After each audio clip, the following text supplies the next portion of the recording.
Este gráfico muestra el número de juicios iniciados por multinacionales contra los países en los que actúan. Y observando atentamente, es posible identificar un patrón. En 1997, tras la crisis financiera asiática, la cantidad de acciones de este tipo se multiplicó en tribunales de arbitraje. Lo mismo ocurrió en 2001 y 2002, después de la crisis argentina. Y en 2007, en la crisis de los subprime estadounidenses. No es una casualidad. En las últimas décadas, las empresas multinacionales se vienen aprovechando de momentos de crisis para potenciar sus ganancias a costa de los gobiernos locales.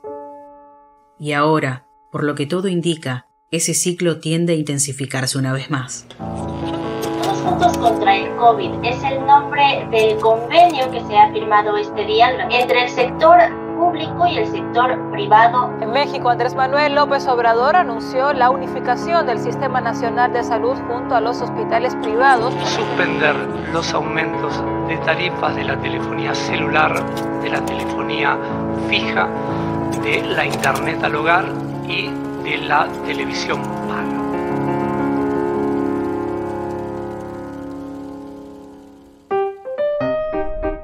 Los acuerdos que permiten que inversores privados vayan a juicio contra los gobiernos al sentir que sus ganancias se ven amenazadas por políticas públicas se conocen como ISDS.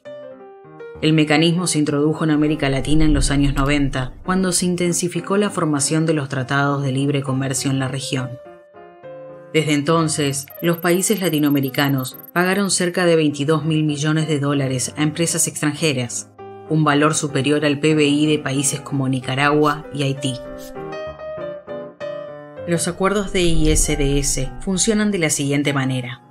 Si un gobierno reduce las tarifas de luz durante una crisis económica, por ejemplo, las empresas multinacionales como Enel pueden pedir indemnizaciones financieras a partir de procesos que se juzgan en tribunales privados en el exterior. Para entender cómo se puede usar ese mecanismo en la crisis actual, conversamos con Cecilia Olivet, científica social especializada en regímenes internacionales de inversión. En los últimos meses, ella tuvo contacto con distintos bufetes de abogados que defienden a las multinacionales, y fue más o menos esto lo que escuchó.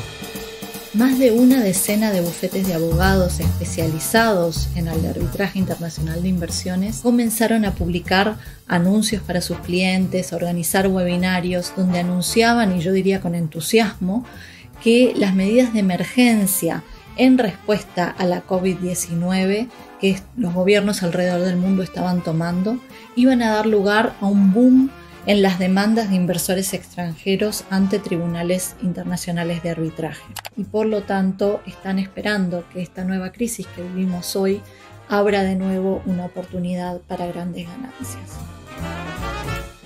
Con los impactos sociales y económicos generados por la pandemia de COVID-19, los gobiernos vienen implementando políticas de congelamiento de tarifas y exención de pagos como forma de asegurar que la población siga accediendo a servicios esenciales, tales como agua y luz.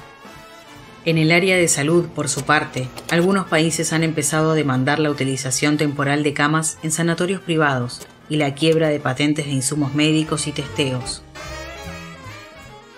Nadie duda que este tipo de medida es esencial para combatir una crisis como esta, pero con el colapso económico que se dibuja en el horizonte, las empresas que tuvieron sus ganancias reducidas por intervenciones de emergencia pueden aprovechar el momento para maximizar sus lucros, y el principal mecanismo para eso es el ISDS.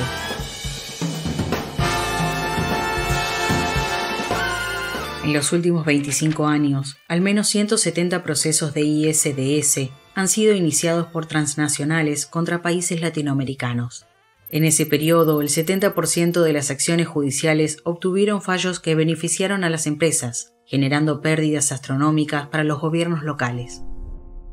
En países como Argentina, alrededor de $9.000 millones se han drenado de los cofres públicos para el pago de juicios de este tipo.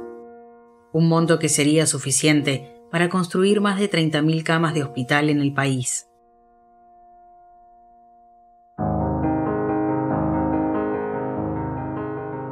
En todo el mundo, los gobiernos intentan solucionar los problemas económicos y de salud pública causados por el nuevo coronavirus, discutiendo acciones de emergencia para minimizar los impactos de la epidemia. Es difícil saber cuáles serán las consecuencias de largo plazo de la crisis, pero observando la estrategia que se dibuja en los estudios jurídicos de las multinacionales, la prioridad de las grandes corporaciones probablemente repetirá una trama que ya se ha visto en el pasado. Y en ese escenario, quienes salen ganando, como siempre, son sus accionistas. ¿Te gustó el video? Lo produjo la Internacional de Servicios Públicos en una alianza editorial con Le Monde Diplomatique Brasil. La producción se ha basado en un estudio publicado por la ISP sobre el impacto de las políticas neoliberales en el combate de la pandemia de COVID-19. Para saber más sobre el asunto, se puede acceder al texto. El enlace está disponible en la descripción de este video.